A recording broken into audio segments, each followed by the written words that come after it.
City में एक Saint रहती है जिनसे डीमंस की जान को खतरा है, पर वो दोनों इस बात पर राजी होते हैं कि डीमन कैंग को दूसरी पास की सिटी तक पहुंचाने में हेल्प करेगा। आगे हम ओहानो को देखते हैं जो मर्सिनरी गिल्ड में मिली एडवेंचरर के साथ हंटिंग पर निकल चुका है। ओहानो ने जोश जोश में टेम्पल तो छोड़ दिया था, पर उसे इस वर्ल्ड की बिल्कुल भी नॉलेज नहीं है। उस एडवेंचरर ने ही उसके लिए स्वॉर्ड और आर्मर खरीदा है और यहाँ तक कि उसके बाकी खर्चे भी वही उठा रही थी। एडवेंचरर ओहानो के साथ काफी अनकंफर्टेबल फील कर रही थी क्योंकि पूरी जर्नी के दौरान वो बस पीछे से उसे घूरे जा रहा था। वो दोनों ऑक्स की टेरिटरी में आ चुके हैं जहाँ के खतरों से एडवेंचरर ओहानो को सावधान रहने को कहती है। ओहानो इस वार्निंग को हल्के में लेता है क्योंकि जब से वो इस वर्ल्ड में आया है उसे कई स्पेशल ब्लेसिंग्स मिली हैं, जिससे वो खुद को इस स्टोरी का मेन कैरेक्टर समझने की गलती कर बैठा है। उसके पास मर्सिनरी की स्पेशल ब्लेसिंग है जिससे हंटिंग करने पर उसे एडिशनल एक्सपीरियंस पॉइंट्स तो मिलेंगे, पर अगर वो डिफीट हुआ तो काफी ज्यादा पॉइंट्स उसे गंवाने भी पड़ेंगे। वो दोनों हैरान हैं क्योंकि इस रीजन में उन्हें अभी तक कोई भी मॉन्स्टर नहीं दिखा था। एडवेंचरर इसके बारे में गिल्ड को रिपोर्ट करना चाहती है, पर ओहानो ओवर कॉन्फिडेंस में आगे बढ़ने लगता है। तभी अचानक एक नल उनके सामने आ गया जिसने ओहानो पर अटैक किया। ओहानो इस अटैक को डॉज कर लेता है और एडवेंचरर भी उसकी हेल्प करने आती है, और उनके सामने कोई नॉर्मल मॉन्स्टर नहीं था, वो एक हाई क्लास मॉन्स्टर है जिस पर उनके अटैक्स का कोई भी असर नहीं हो रहा था।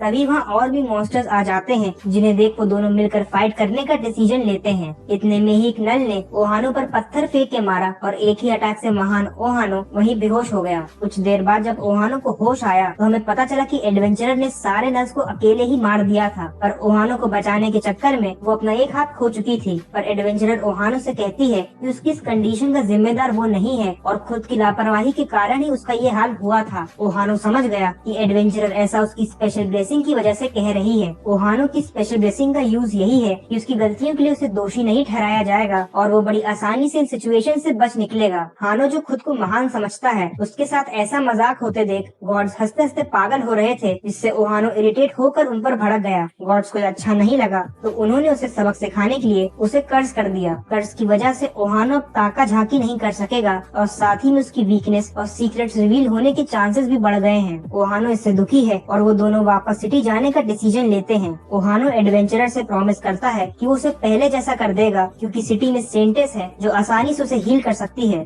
दूसरी तरफ हम कैंग और डीमन को फॉरेस्ट में ट्रैवल करते देख रहे हैं। डीमन का नाम कॉगमॉस है और वो दोनों फाइनली फॉरेस्ट के एंड तक पहुंच चुके हैं। कैंग खुश है पर डीमन उसे सावधान रहने को कहता है क्योंकि फॉरेस्ट खत्म होते ही ऑक्स की टेरिटरी शुरू हो जाती है। कैंग को इससे फर्क नहीं पड़ता और थोड़ी दूर चलते ही एक पहाड़ी के नीचे उन्हें कई सारे ऑक्स दिखने लगते हैं। ऑक्स भी ह्यूमन स्मेल को सेंस कर अलर्ट हो जाते हैं और उनके अलर्ट होने का असली रीजन कैंग की आंखें हैं जो उसकी नल पावर्स की वजह से ग्लो कर रही थी। इसी कारण से वो रात के अंधेरे में भी आसानी से विजिबल है और सभी ऑक्स ने अब तक उसे देख लिया था। बिना समय गवाए कैंग उन ऑक्स के पास चला जाता है जिन्हें लगा कि वो एक साधारण ह्यूमन होगा तो वो उसे स्किनी पिग कहकर बुलाते हैं। ऑक्स ये देखकर हैरान है कि ह्यूमन उनकी लैंग्वेज में कैसे बात कर पा रहा है, पर अब बातों का समय नहीं था। कैंग अपना डैगर निकालता है और एक एक कर ऑक्स को मारने लगता है। उसकी पावर देख बाकी ऑक्स भी डर गए। वो उससे बात कर नेगोशिएट करना चाहते थे, पर कैंग किलिंग मशीन बन चुका था और ये मशीन तभी रुकी जब उस एरिया के सारे ऑक्स मारे जा चुके थे। ऑक्स को मारने के बाद कैंग ने देखा कि डीमन को एक डिवाइन फोर्स जला रही है, जिसके बारे में पूछने पर डीमन उसे ऊपर देखने को कहता है। आसमान में उन्हें एक व्हाइट ड्रैगन देखा जिस पर एक सेंटेस सवार थी। सेंटेस डीमंस की जानी दुश्मन है और उसने ही डीमन की प्रेजेंस फील कर उस पर डिवाइन फायर से अटैक किया था। सेंटेस वहाँ नहीं रुकी और डीमन ने किसी तरह उसके अटैक को सर्वाइव कर लिया, पर उसकी हालत काफी खराब थी जिसकी वजह से कैंग को उसे कैरी करना पड़ रहा था। डीमन कैंग से पूछता है कि ह्यूमन होते हुए भी वो इतना पावरफुल कैसे है। कैंग ने जब बताया कि वो हीरो बनते बनते रह गया तो ये सुनकर डीमन के होश उड़ गए क्योंकि जब कोई डीमन हीरो से हारता है तो उसे हीरो का कर्ज मिलता है। इस कर्ज की वजह से लेवल अप करना इम्पॉसिबल है, जिससे वो डीमन वीक हो जाता है। हैरान करने वाली बात ये है कि कैंग के पास भी हीरो कर्ज है पर वो इसके विपरीत बहुत पावरफुल है। डीमन ये भी कहता है कि उसने पूरी दुनिया घूमी है और आज तक उसने कभी भी आउटसाइडर ब्लेसिंग के बारे में नहीं सुना। कैंग को भी ये बात अजीब लगी और वो सोचने लगा कि कहीं वो अपनी आउटसाइडर ब्लेसिंग की मीनिंग को अभी तक मिस इंटरप्रेट तो नहीं कर रहा था। डीमन आगे कहता है कि उसकी ये ब्लेसिंग असल में एक चीट स्किल है। ऐसा इसलिए क्योंकि ना तो कैंग को भूख प्यास लगती है ना ही वो थकता है और उसकी सारी इंजरीज भी हील हो जाती हैं, पर एक ड्रॉबैक है कि वो लेवल अप नहीं कर पा रहा है। कैंग और डीमन को बात करते देख गॉड उन्हें इग्नोर करने की कोशिश करता है, जैसे मानो सब कुछ पता होते हुए भी वो अनजान बनने का नाटक कर रहा हो। इसके बाद हम टेम्पल में हीरोज को देखते हैं जो नल से बैटल हारने के बाद काफी दुखी और डिमोटिवेटेड फील कर रहे हैं। एल्सस हीरोज का मनोबल बढ़ाने की कोशिश करता है पर एक चिंता उसे भी सता रही है।